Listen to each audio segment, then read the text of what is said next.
인사합니다. 메리 크리스마스. 성탄의 은총이 함께 하시길 바랍니다. 성탄의 축복이 함께 하시기를 기도합니다. 설교 제목 따라합니다. 크리스마스의 정신. 우리는 생일을 참 소중하게 여깁니다. 내 생일뿐 아니고 우리 자녀의 생일도 기억하고 부모님의 생일도 챙깁니다. 우리는 이것을 당연하게 여깁니다. 그래서 우리는 생일 날짜를 캘린더에 별표를 해놓고 또 손꼽아 기다리기도 하고요. 또 생일 때는 케이크에 촛불도 켜고 생일 축하합니다 축하 노래도 부르고 또 선물도 준비하고 온 가족이 함께 밥을 먹습니다. 왜 그렇습니까? 생일은 한 사람이 이 세상에 온 날이기 때문입니다. 한 생명이 시작된 날이기 때문입니다. 그러니 얼마나 소중한 날입니까? 그래서 우리는 생일을 다른 날과 다르게 특별하게 대하는 것입니다.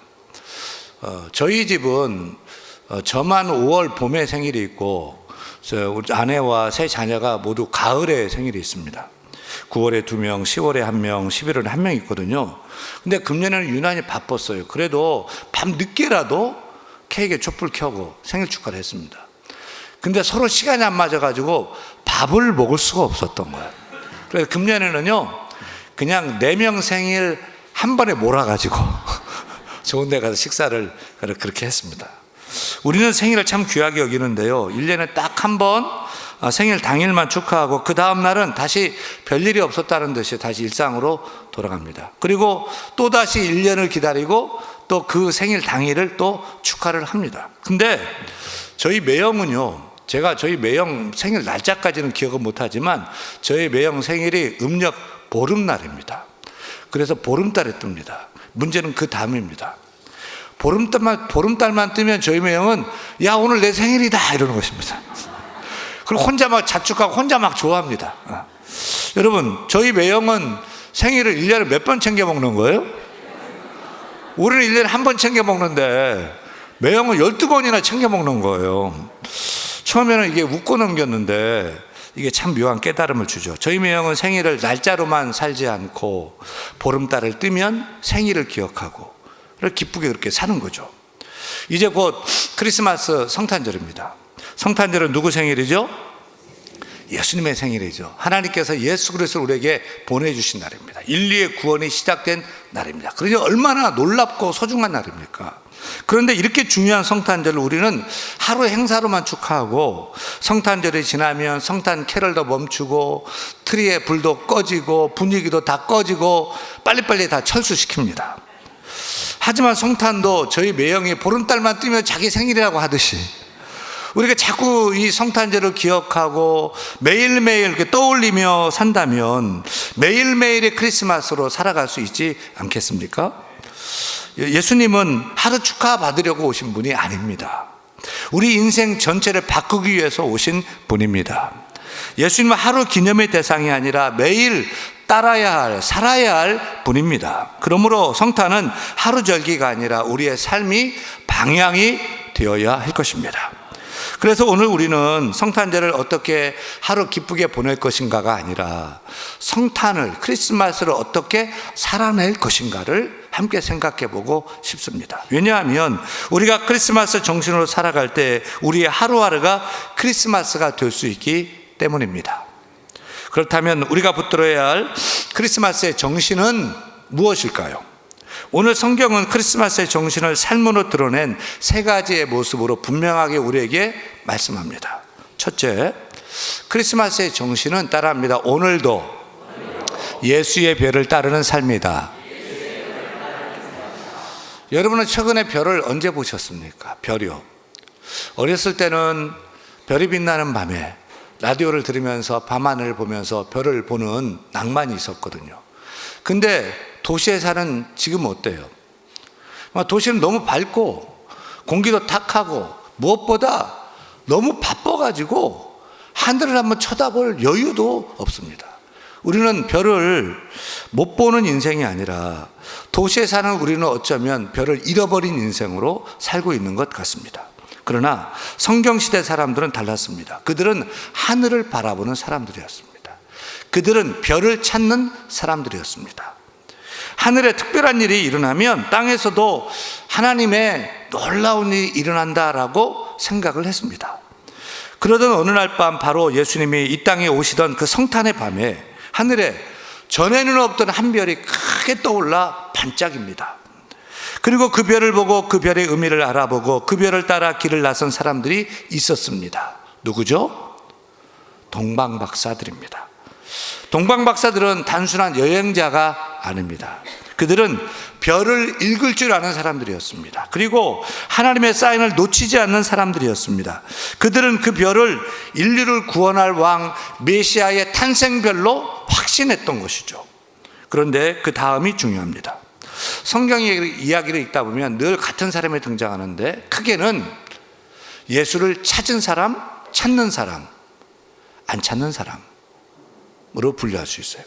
아시다시피 유대 헤로드 왕은 유대인의 왕이 나셨다라는 소식을 들었는데, 또 대제사장과 서기관들은 유대 베들레헴 땅에서 태어난다는 사실도 알았는데 어떻게 했죠? 안 갑니다. 안 찾습니다. 베들레헴에서, 예루살렘에서 베들레헴까지는 엎어지면 코 닿을 거래요. 제가 가보니까 정말 가까운 거래요. 그런데 어떻습니까? 안 갑니다. 안 찾습니다. 하지만 동방박사들은요, 그 별 하나를 바라보고 찾아 나선 것입니다. 동방 페르시아에서 예루살렘까지, 베들레헴까지는 1600km입니다.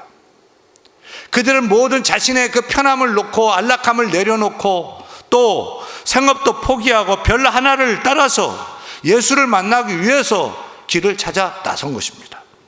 찬송가 116장 동방에서 박사들의 찬송 가사처럼 동방에서 박사들 귀한 예물 가지고 산을 넘고 물을 건너 별 따라 왔다다. 그 길은 결코 쉽지 않은 길이었을 거예요. 산도 몇 번을 넘어야 됐었고, 강도 건너야 했고, 사막도 지나야 했습니다. 비바람도 견뎌야 했고, 노숙과 맹세 위협도 감당해야 했습니다. 그런데도 그들은 멈추지 않았습니다. 왜냐하면 그들의 발걸음을 계속 앞으로 나가게 만든 더 큰 끌림, 더 밝은 별이 있었기 때문입니다. 여러분, 그래서 동방박사들이 찾은 별은 어떤 별이죠? 어떤 별이죠? 오늘 말씀 9절부터 보면 박사들이 본 그 별이 딱 등장합니다. 같이 읽겠습니다. 박사들이 왕의 말을 듣고 갈새 동방에서 보던 그 별이 문득 앞서 인도하여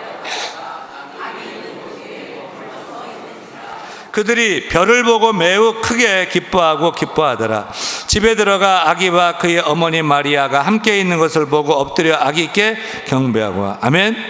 동방박사들이 본 그 별은 어떤 별입니까? 그들이 발견했고 또 그들을 움직이게 했고 모든 것을 내팽개치고 그 별을 따라가도록 이끌었던, 마침내 그 별 앞에 그 주인공을 만나 엎드려 절하게 했던, 경배하게 했던 그 별, 그 별은 어떤 별입니까?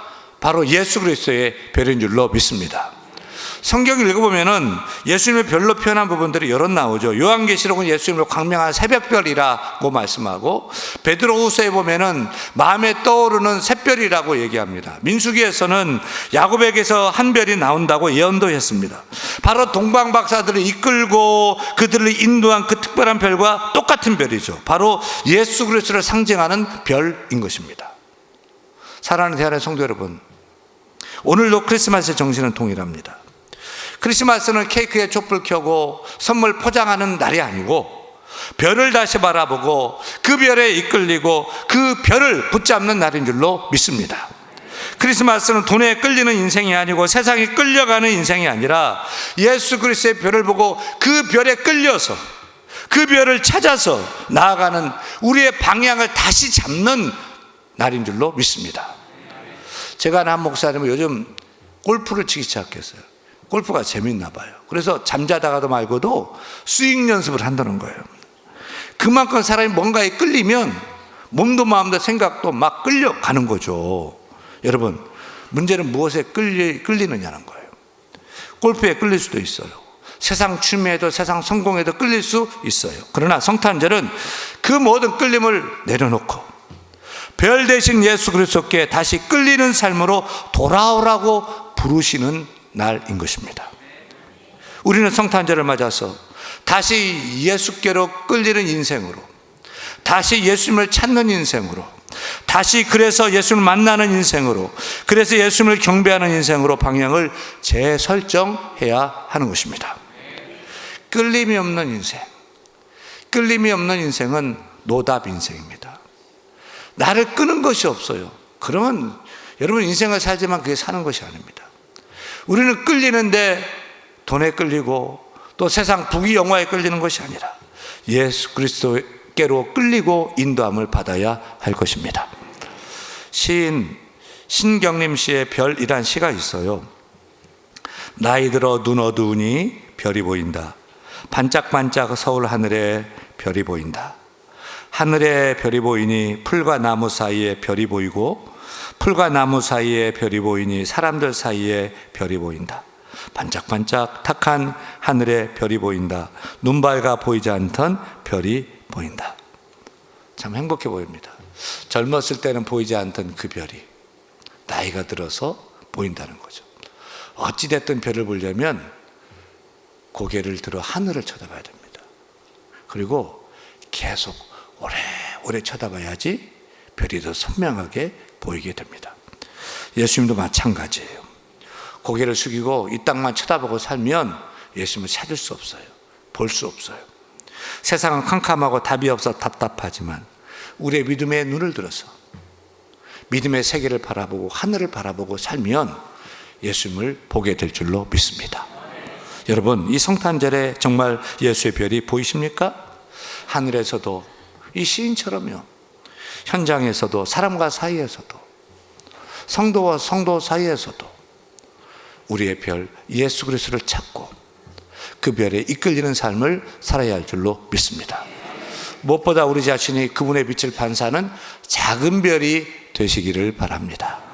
매일매일 예수 그리스도를 드러내고 나타내는 작은 별이 되시기를 바랍니다.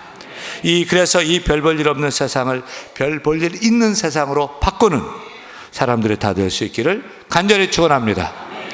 둘째, 크리스마스의 정신은 따라합니다. 오늘도 예수 앞에 무릎을 꿇는 삶이다.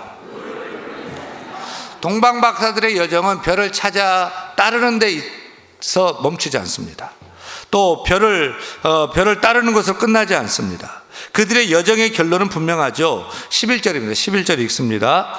집에 들어가 아기와 그의 어머니 마리아가 함께 있는 것을 보고 엎드려 아기께 경배하고 보배압을 열어 황금과 유황과 몰약을 예물로 드리니라. 여기서 중요한 단어는 엎드려 그리고 경배하고입니다. 동방박사들은 별 앞에 서 있던 사람들이 아니라 예수 앞에 무릎을 꿇는 사람들이었습니다. 아니, 엎드려 아기 예수께 경배를 한 사람들이었습니다. 이역만리 별을 찾아서 그 고생하며 찾아왔는데 그 주인공을 보니 왕이 아닙니다. 아주 가난한 부부의 어린 아기일 뿐입니다. 왕궁도 아닙니다. 고관 대작의 집도 아니고 귀족의 집도 아니고 큰 성에 있는 것도 아니고 아주 너추한 마구간이 딸린 그런 집입니다. 그럼에도 그들은 그 아기 예수께 무릎을 꿇고 엎드려 경배를 드렸습니다. 여러분, 이것이 크리스마스의 정신입니다. 성탄은 별을 본 날이 아니라 무릎을 꿇는 날입니다. 성탄은 별을 찾아 기뻐하는 날이 아니라 엎드려 경배하는 날입니다. 우리는 성탄 이야기 속의 인물들을 다시 한번 보십시다. 여러분, 헤롯 왕은 지금 어디 있습니까? 왕자에 앉아 있습니다. 대제사장과 서기관들은 어디 있습니까? 성탄의 소식, 유대 베들레헴 땅에 난다는 사실을 알고 예루살렘에 머물러 있습니다. 그러나 찾아가 무릎을 꿇은 사람은 누굽니까? 찾아가 엎드려 경배한 사람은 누굽니까? 동방박사들 뿐입니다. 헤롯 왕은 예수를 두려워했고 또 종교 지도자들은 예수를 아는 척만 했지만 동방박사들은 찾아가 엎드려 예수께 경배를 드렸던 것입니다.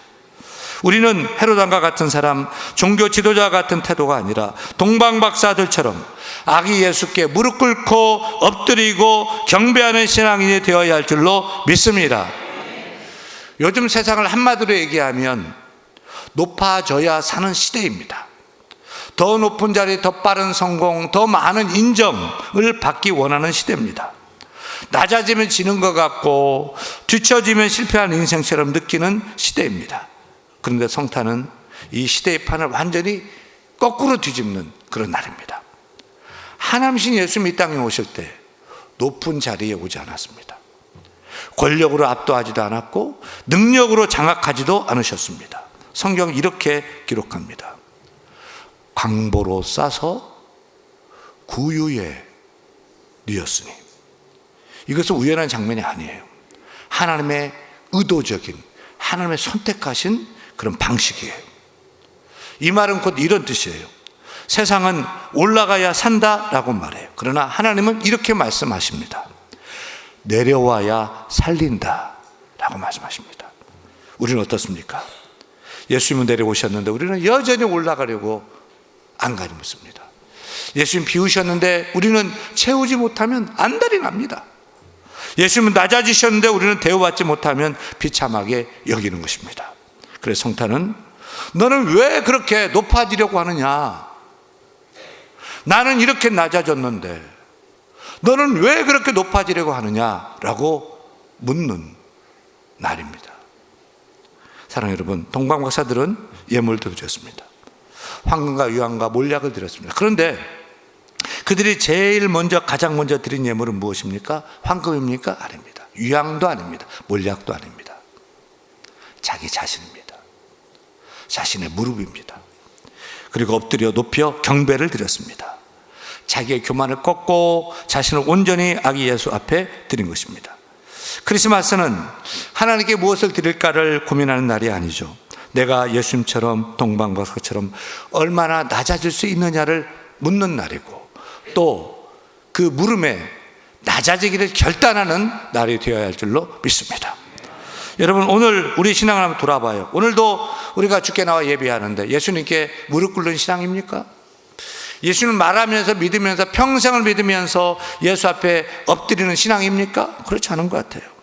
성탄절은 예수를 구경하는 날이 아닙니다. 예수님 앞에 엎드리는 날입니다. 이번 성탄절에는 말로만 주여 예수님이라고 부르지 말고 삶으로 주님을 고백할 수 있기를 축원합니다. 계산기를 내려놓고 자존심도 내려놓고 내 뜻도 내려놓고 예수님 앞에 다시 무릎 꿇는 성탄절이 되기를 소원합니다. 예수의 별을 따르는 것으로 시작했다면 무릎 꿇는 것으로 완성하는 성탄절이 되기를 축원합니다. 그럴 때 예수님은 더 이상 하늘의 별이 아니라 우리 10년 가운데 내 인생 가운데 주님의 별 되셔서 우리를 날마다 바르게 인도해 줄 줄로 믿습니다. 셋째, 크리스마스의 정신은 따라합니다. 예수를 만난 후 다른 길로 돌아가는 삶이다. 동방박사들 얘기는 예수님을 만나서 무릎 꿇고 엎드려 경배한 장면에서 끝나지 않습니다. 성경은 그들의 고향 귀한 방식을 기록하고 있습니다. 12절이죠. 12절 읽습니다. 그들은 꿈에 헤로데게로 돌아가지 말라 지시하심을 받아 다른 길로 고국에 돌아가니라. 동방박사들은 오던 길 말고 다른 길로 돌아서 갔다는 거예요. 왜입니까? 예수님을 만났기 때문입니다. 유대인의 왕, 인류의 왕을 만났기 때문입니다. 그들은 원래 헤로드 왕에게로 돌아가 보고해야 했습니다. 그런데 예수님 만난 후 그들은 그 길을 더 이상 갈 수가 없었던 것입니다. 여러분, 예수님 만나는 것은 내 인생의 길이 바뀌는 사건임을 깨닫기를 축원합니다. 이전에는 내가 욕심의 길로, 편한 길로, 성공의 길로, 헤롯의 길로, 이전에는 그 세상에 잘 된다는 그 길로 따라갔지만 예수님 만난 후에는 이 길이 불편하고 이 길이 아닌 것 같고 이 길이 자꾸만 부대껴서 이 길을 제대로 갈 수 없는 것이 이게 맞는 것입니다. 그래서 성탄절은 트리를 장식하고 불을 켜는 그런 날이 아니고 우리의 인생의 방향이 바뀌고 또 우리 자신이 변화되는 날이 되어야 하는 것입니다. 여러분, 예수님 만나면 변화되어야 합니다. 변화되어야 합니다. 예수님 만났는데 말이 그대로고 하는 짓도 그대로고, 이 예수님을 만나고 믿은 지가 10년, 20년, 30년 평생 믿었는데도 달라지지 않고 변화되지 않고 옛날 그 모습으로, 세상 따라가는 그 모습으로, 교회만 와서 예배드리는 그 모습으로 살아서는 결코 안 될 것입니다. 나는 정말 예수를 만난 것이 맞는가? 물어야 할 것입니다. 나는 정말 예수를 믿는가? 라고 물어야 할 것입니다. 왜냐하면 예수님 만나면 회심케 되기 때문입니다. 마음의 방향이 토탈리 완전히 바뀌기 때문입니다. 죄의 방향으로 살던 우리가 예수님 만난 후에는 이제는 방향이 달라져서 이제는 하나님께로 나아가고 예수님께로 나아가고 믿음의 길로 걸어가게 되는 것입니다. 성탄의 바른 정신을 가지려면 이 질문에 여러분 답하시길 바랍니다. 나는 예수 만난 후 여전히 똑같은 길을 가고 있느냐, 아니면 전혀 다른 길로 돌아가고 있느냐. 이 질문에 답을 하시길 바랍니다. 여러분은 예수를 만난 사람 맞습니까? 믿는 사람 맞습니까? 그렇다면 헤롯의 길이 아니라 하나님의 길로 돌아가야 할 것입니다. 편한 길이 아니라 순종의 길로 가야 할 것입니다. 내게 익숙한 길이 아니고 말씀의 길로 가야 할 것입니다. 오늘 우리는 크리스마스의 정신을 몇 가지 확인했습니다. 여러분, 성탄은 하루 기념하는 절기가 아니고 매일의 방향이 되어야 합니다. 성탄은 동방박사들처럼 별을 보고 따르는 삶, 예수 앞에 무릎 꿇는 삶, 그리고 예수 만난 후 다른 길로 돌아가는 삶, 인생의 방향을 바꾸는 날, 이것이 크리스마스의 정신입니다. 그래서 성탄은 12월 25일 하루로 끝나는 것이 아니라 어쩌면 12월 26일부터 시작되는 것이 맞는 것 같습니다. 여러분, 이번 성탄절을 맞아서 다시 예수의 별을 따르십시다. 예수님 앞에 무릎을 꿇으십시다. 엎드려 경배합시다. 그리고 예수 만난 사람답게, 믿는 사람답게 이제는 다른 길로, 믿음의 길로, 생명의 길로 걸어가는 저와 여러분 되기를 축원합니다. 그럴 때 크리스마스는 지나가는 절기가 아니고 우리의 삶이 자체가 될 줄로 믿습니다. 메리 크리스마스가 아니라 리빙 크리스마스가 될 줄로 믿습니다.